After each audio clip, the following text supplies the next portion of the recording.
Hello students, आज IIT jam 2020 biotechnology का paper I am solving. इससे पहले 1 से 10 तक सॉल्व किया पहले वीडियो में, अभी यहाँ से स्टार्ट करेंगे। 1 से 11 तक सॉल्व किया, 12 से स्टार्ट करेंगे।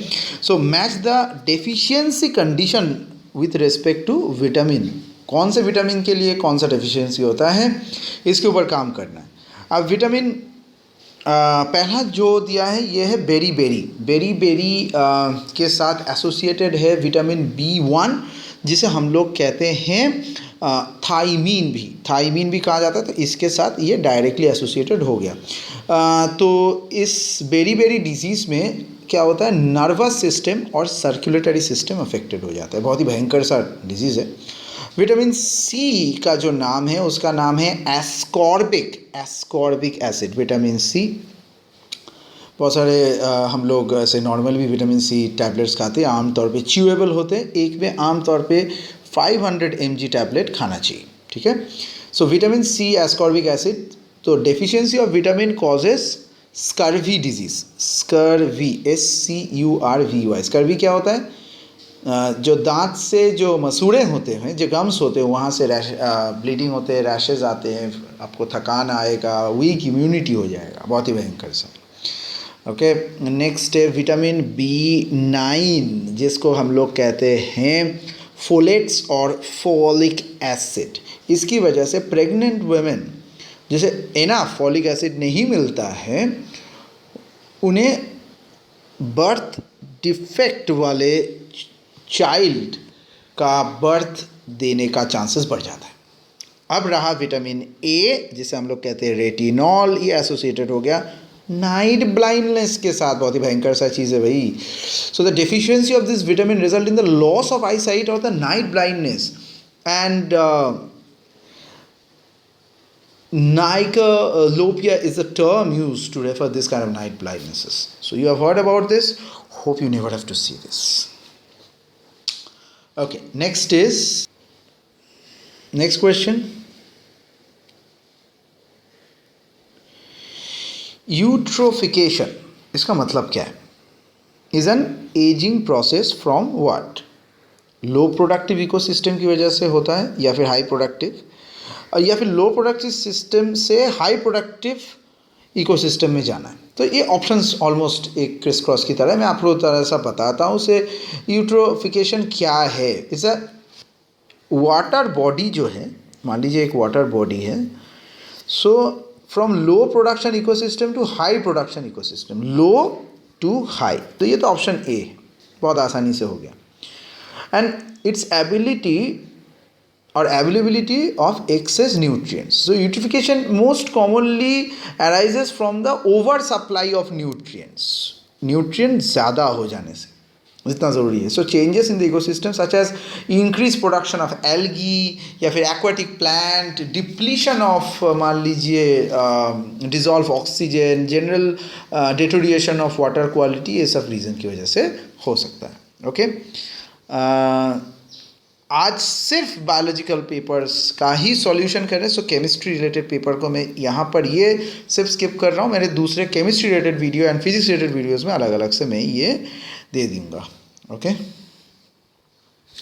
नेक्स्ट 15 में आते हैं। हमें मैच करना है।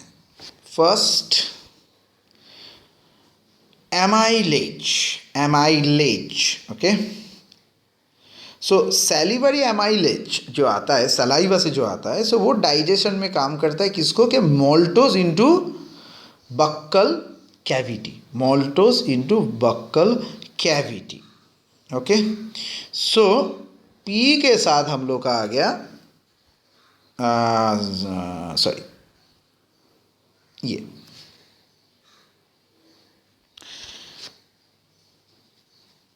स्टार्च। नेक्स्ट जो पेप्सिन है, ये पेप्सी के साथ कोई रिश्ता नहीं है।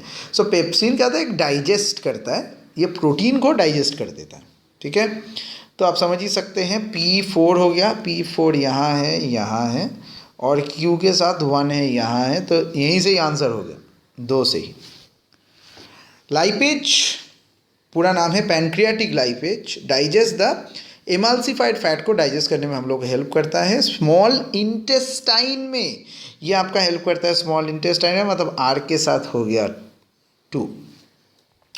So fat into fatty acid and glycerol में तोड़ देता है। लास्ट में राइजोबियम है, आरएनए को हम लोगों को आरएनए मॉलिक्यूल्स दैट कैटलिस्ट की तरह जो क्लीवेज की तरह काम करता है ऑफ आरएनए सबस्ट्रेट्स की तरह, and formation of covalent bond in RNA strands at specific sites. तो आरएनए के ऊपर राइजोबियम काम करता है, तो इसका ऑप्शन है B.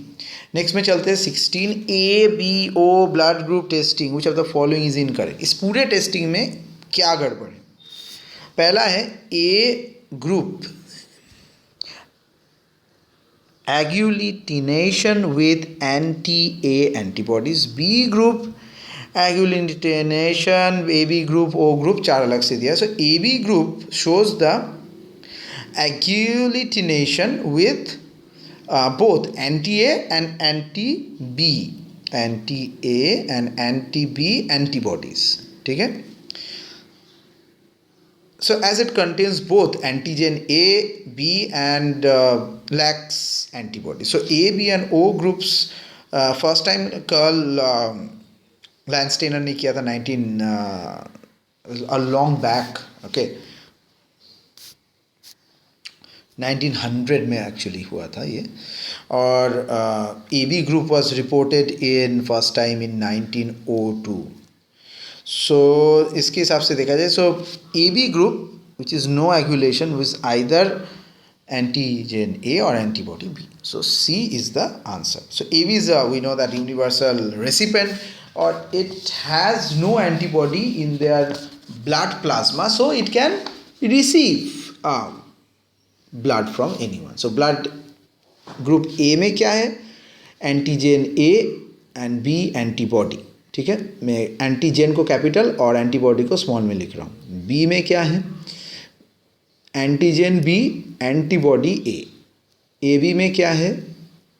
A B antigen but कोई एंटीबॉडी नहीं। और ओ में क्या है? कोई एंटीजन नहीं और both antibodies A and B है। तो ब्लड ग्रुप के हिसाब से अगर देखा जाए, अगर ब्लड ग्रुप के हिसाब से देखा जाए तो सबसे ज़्यादा एंटीबॉडीज़ ओ में है, ओके। मैथमेटिकल क्वेश्चन है 17, match the RNA group with their corresponding functions in group 2। चलिए 18 वाले में चलते हैं फटाफट।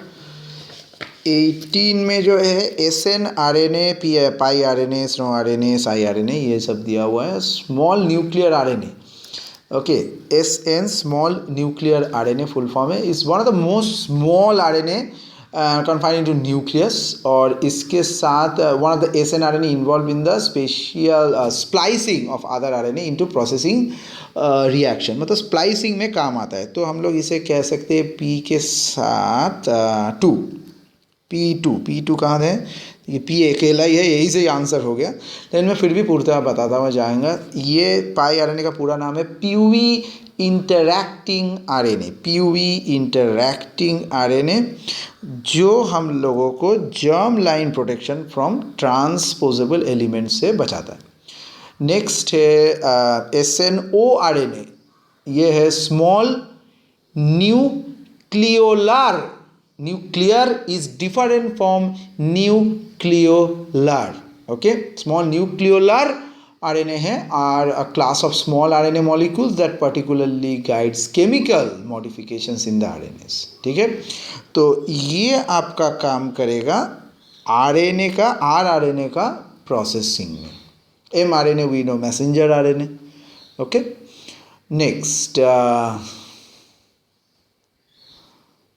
लास्ट में है siRNA, पूरा नाम है small interfering RNA, is a class of double standard RNA, बहुत ही भयंकर सा है। So non coding RNA molecules, इसका बेस है 20 से 25 बेस रहता है और length are generated from the cytoplasmic long double standard RNA से आता है।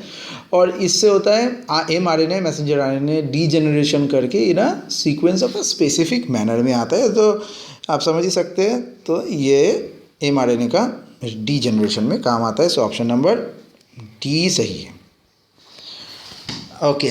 नेक्स्ट एक टिपिकल मैमेलियन सेल में प्रोटीन कंटेंट है 20% उसका नेट वेट का। इसका density and volume of the cell are 1.2 gram per ml and 410 to the power -9 ml respectively. Then the concentration of protein आपको निकालना है, बेसिक सा मैथ्स है। तो कॉन्सेंट्रेशन ऑफ प्रोटीन क्या होगा, 20/100 इंटू एक्स। एक्स क्या है, so x is the concentration of protein, so this is equal to 1.2 into 4 into 10 to the power -9 g। so x को यहाँ से हम लोग सॉल्व कर सकते हैं। ये 1.2 ये चला जाएगा 1.2 into 200, so 240 mg/ml। मिलीलीटर, कभी कभार आप जो लेबोरेटरी टेस्ट रहता है तो उसमें DL mg/dl भी लिखा रहता है, many means decilitre. Okay, so the concentration of protein is 240 mg/ml। 19 done. Spherical particle mass physics का है। चलिए बायोटेक का और ढूंढते हैं। नेक्स्ट क्वेश्चन 21 क्या दिया है, match the type of bacterial flagella in group A with their definitions in group P। ठीक है, फटाफट करते हैं। So depending upon the arrangement of the flagella, bacterial cell can be have the following type। जैसे मान लीजिए monotrichous, that is with single polar flagellum, जैसे vibro cholera का जो वायरस है उसमें ये आता है। तो नंबर 1 के साथ आएगा अ सिंगल पोलर फ्लैजेलम। सो हो गया 21।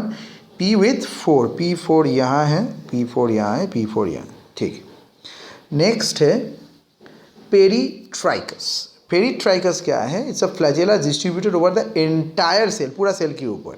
ई कोलाई में ये चीज़ रहता है। तो Q के साथ हम लोग डाल सकते हैं 3 को, Q3 अभी तक B और C में लटका हुआ है। नेक्स्ट लोफोट्राइकस, मतलब 2 या उससे ज़्यादा, ग्रेटर 2 और more flagella at one end of the cell. As you can see 2 और मोर, सो R के साथ 2 आ गया, so this is the answer. इसके साथ 1 ही आएगा। So amphitrichous is a single flagellum at each. इसमें इसका एग्जांपल है नाइट्रोसोमस, और पिछले वाले का एग्जांपल है स्पीरियम सर्पेंस या फिर स्यूडोमोनास लोफोट्राइकस का। So that's it, B is the answer. Gas का एग्जाम, सो फिजिक्स आ गया। Okay, next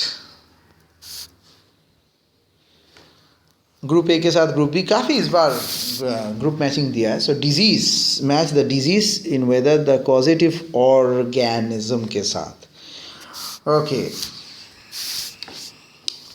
seriously now this time where a lot of people are being affected in the world, so all these kind of disease related questions makes me really wow, very high with heart। So 23 first है syphilis. Syphilis एक sexually transmitted disease है, STD कहा जाता है इसे, caused by the infection with the bacteria known as Treponema pallidum। Treponema pallidum, ठीक है। सो P के साथ 3, P3। नेक्स्ट बैसिलरी डाइसेंटरी, ये क्या है, ये एक इंटेस्टाइन के अंदर इन्फेक्शन है with a group of Shigella bacteria such as Shigella dysenteriae, इस तरीके से होता है। Which can be found in human gut में, ये आपको मिल जाएगा। तो ये हमारा एसोसिएटेड हो गया सिगेला के साथ। सो Q आ गया 1 के साथ। As you can see D is the option then Next, gas gangrene is caused by the infection with the bacteria in the Clostridium perfringens, which is develops in the injury or surgical wound. It's an injury or surgical wound कहा जा सकता है, that is developed by blood supply. Surgical wound that is developed by blood supply, and the bacterial infection produces toxin and releases gas, and hence समझ ही सकते हैं इसका नाम उसी से ही आया है. तो आर के साथ आ गया ये लास्ट वाला. And whooping cough, Bordetella pertussis, इसके बारे में नॉर्मली आप लोग जानते ही हैं. Is commonly known as a whooping cough. It's a respiratory illness, a very contagious disease caused by a type of bacteria which is known as Bordetella pertussis. Next,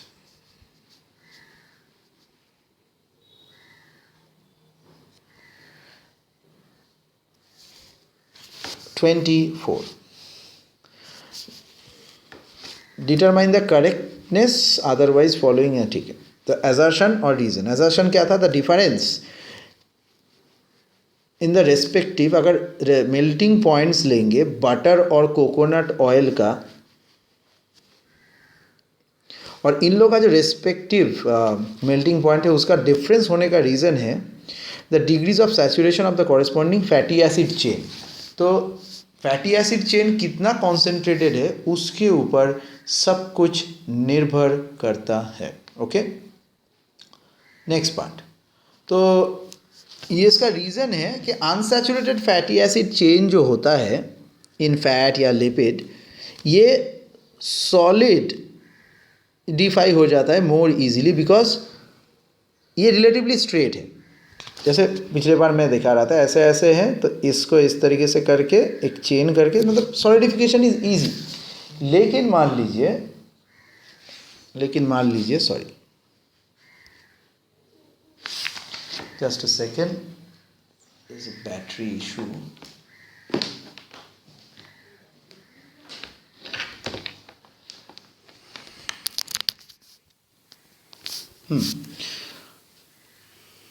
And they come together closely in a saturated chain. तो ये है reason. तो असल में क्या होता है, मैं आपको कहानी बताता हूँ कि ये जो डिफरेंस है ना, difference in the respective melting points of the butter is caused by the degree of saturation. So ये क्या है, ये जो है ये सही है, लेकिन इसका जो रीज़न दिया है ये गलत है. क्योंकि फैटी एसिड जो होता है, so which has more hydrogen atoms will be more saturated and the melting point will be higher. The linear molecules are able to come close to each other. अगर linear हुआ तो उसका close आना काफ़ी आसान है, अगर ऐसे चीज़ों से या फिर ऐसे चीज़ों से. So बहुत जल्दी close आ गया, which allows the strong intermolecular interaction. So the melting point of such fat would be obviously high. So an understanding of fat is required. So this is not directly gained by this, so option number D is correct. Next,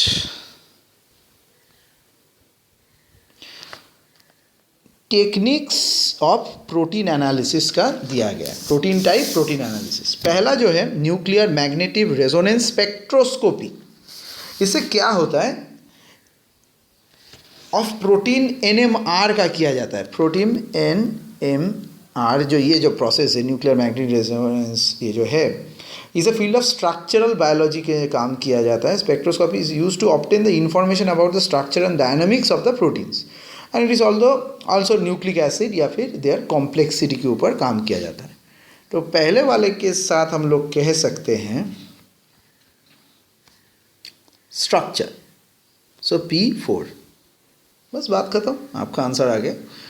फिर भी fluorescence resonance energy transfer, FRET या fret. So ये एक powerful technique है that permits assessment of the distance between two fluorophores, इसके बीच में इसको मापता है. तो obviously proximity of the specific sites हम लोग बोल सकते हैं, it's a proximity maintaining structure. Okay, so Q is this, P is 4. Okay, next, ultraviolet absorption spectroscopy. UV spectroscopy. Maximum absorption होता है इसका 280 nm नैनोमीटर.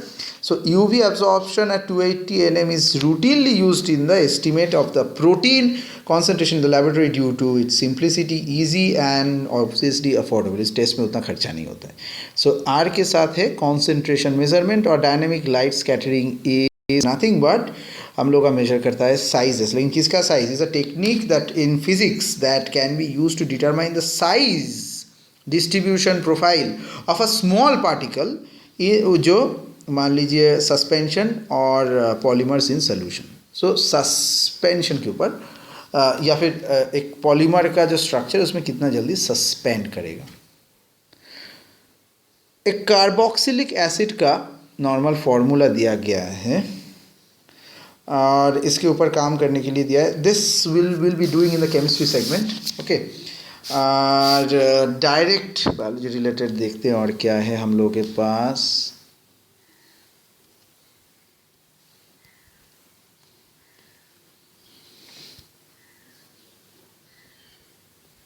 एक और सवाल मिल गया 29. सो 29 में क्या है, the determine the correct otherwise. इस बार भी assertion और reason. LSE operation is an inducible operon. Operon is this and the LSE operon is not induced when the repressor protein remains bound to operator DNA sequence. So LSE operon is considered as the inducible operon because of its usually turned off or it's actually repressed, but it can be turned on in the pressure of the inducer allolactose. Inducer allolactose. Okay, so it depends on the structure. So both A and R, these two are true, and but R is the correct reason for A as well. So the presence of lactose से क्या होता है, जो repressor inactivated हो जाता है and does not blind the operator. So obviously we can say A is the answer. In the rest of the questions we will be solving in the next video.